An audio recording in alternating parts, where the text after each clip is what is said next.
create tables in Elementor, all you need to do is activate the table widget. To do that, go to A-Teams add-ons, use the search field and search for table, click to activate and save, then go to the page where you want to create your table.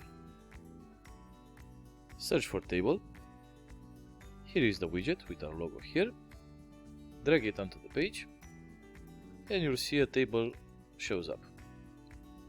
Let's go ahead and configure it.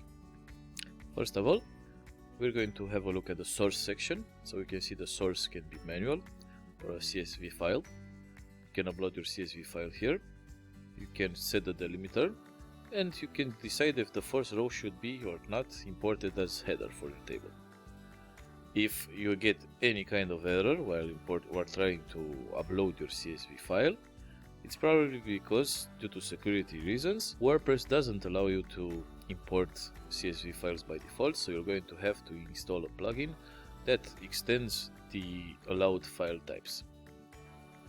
We're just going to stick to manual for now. So we're back to our original table, and let's have a look at the other items here. So first of all, the header. You can see you can create as many headers as you want. Let's have a look at one of them. So here we have the name and how many columns should it span. You can also add an icon if you want. Let's have a look. So here is the icon. You can, of course, add an image instead of the icon. Something like this. We're just going to disable this for now. And the same for the rest. If you want to add more, you can just click this button right here. And if you want to rearrange, you just have to drag and drop.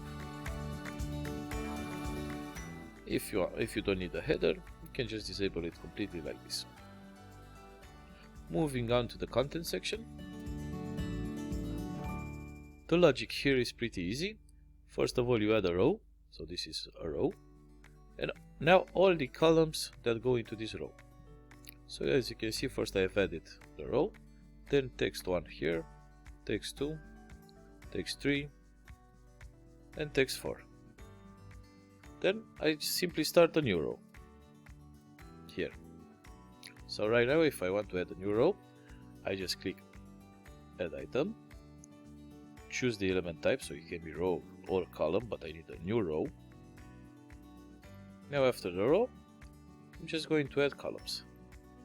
So I need 4 columns like I have here. Here's a column, so I'm just going to duplicate this 4 times.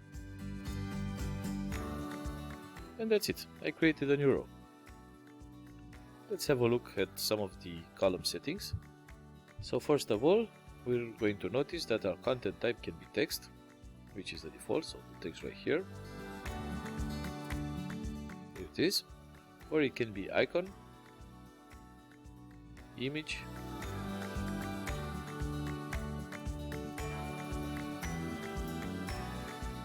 what you see is what you get editor, so I can basically write here and format as I need, or template, where I just select an Elementor template that I created previously. So basically I can build a table with any kind of content I want. Let's see the other settings. So I can change the highlight mode. It can be row or none, row and column, or cell. Let's see. So row and column means something like this. It highlights both the row and the column. Or it can simply be cell. So just the current cell that I'm hovering will be highlighted. I can enable sorting. So users can just click here. I can enable search. So you can see the search field here. I can enable pagination if I want. So for example, I only have 3 rows here, but let's say I say 2 rows per page. So if I go to the next page, my last row will be shown. You can change the pagination alignment. And I also have one responsive setting. Let's see how it works. So if I click it and change the width like this, so you can just scroll like this on mobile, so you don't have to shrink your content or your columns. Let's go back and let's look at the styling options. So there are plenty of options available. We have plenty of options for the wrapper. You can change background colors and everything. There are styling options available for the table. You can change the border, like the outer border. You can make it thicker. You can change its color, make the border collapse or be separate, like this. Moving on to the header, there are options available here to style the header as you need. You have padding, border radius, alignment, typography options, icon size if you're using icons. Of course, you have options for both the normal and the hover state. So for example, let's say I want some background color when you hover over a header cell. Here it is. The content also has a set of styling options here. You can change the padding, make your cells bigger like this. You can change the border, the typography. Let's change the font family. Of course, the alignment can be changed, and you have a set of options for odd rows, even rows, and when you hover. So let's say we want to change the background color for odd rows and another background color for even rows. And here it is.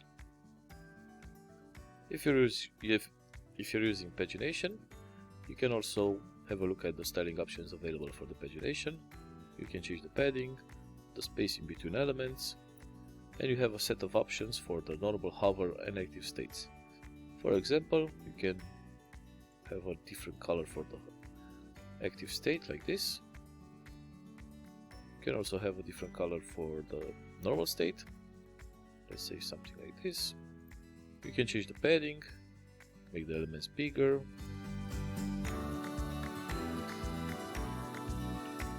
or do something like this to make them a bit more square. You can change the border radius if you would like them to be round.